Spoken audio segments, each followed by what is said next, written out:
Good afternoon, madam. As you know, my name is Losana and currently I'm a year 2 student at the Fiji National University. The program of study that I'm taking at the Fiji National University is Bachelor of Education, Secondary, and the subject is Home Economics.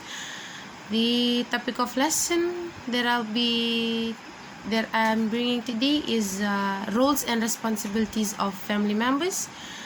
Duration of this lesson, it takes about 45 minutes, and the time that it takes will be from 10 a.m. to 10:45 a.m. The type of lesson that I'm bringing today is that it is a continuous lesson, and because obviously students have been learning rules and responsibilities of families from year 8. Moving on to lesson preparation.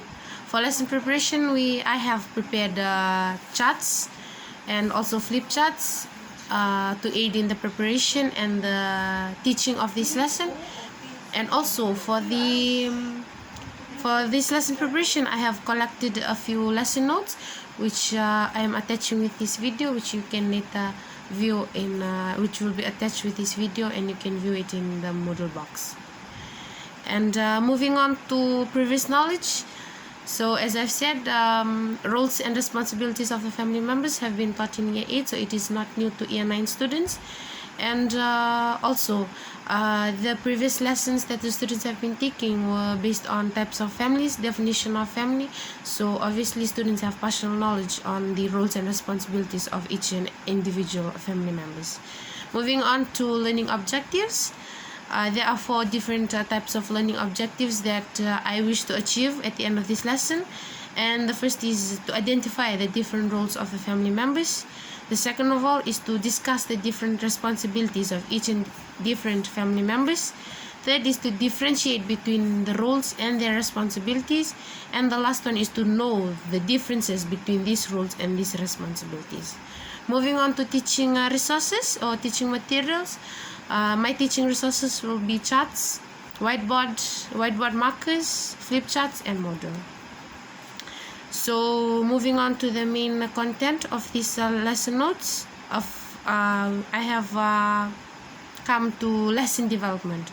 To talk about lesson development, first of all, we'll start off with the motivational activity. So for motivational activity, I'll ask the students to play a game.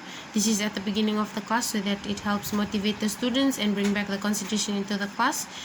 And for the students, all they need to do is greet the teacher. That's for the starting of the class, and participate in the motivational activity.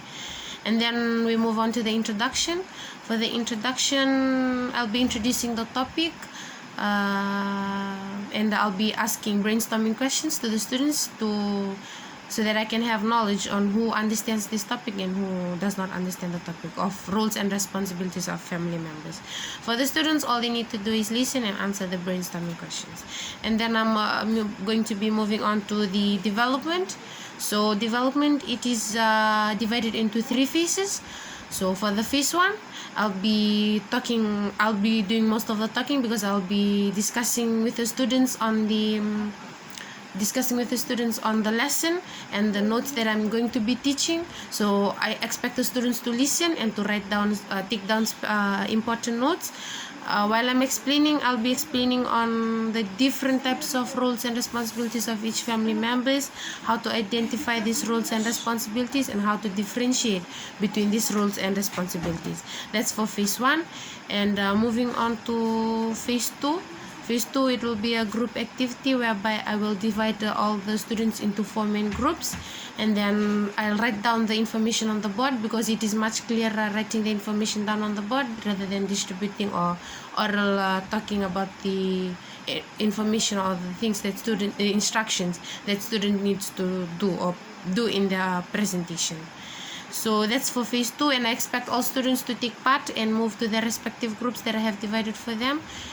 And after taking part, I will expect each member of each group to go up on the board and present on what I have asked them to do.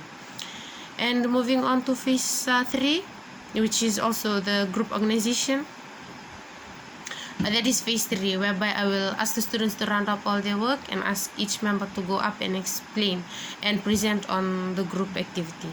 And moving on to conclusion, I'll paste up charts that I've prepared for the conclusion and round up my class. Also, after the class, I will ask the students to pick up rubbish, or if anything is not settled, move back the chairs and sit back to where the students are supposed to sit. And I'm going to give the homework on the board and ask the students to write down their homework. And at the end of the class, I'm going to congratulate the student, thank them for concentrating in the class, and also round up the class. And also, that is the end of my video. Thank you.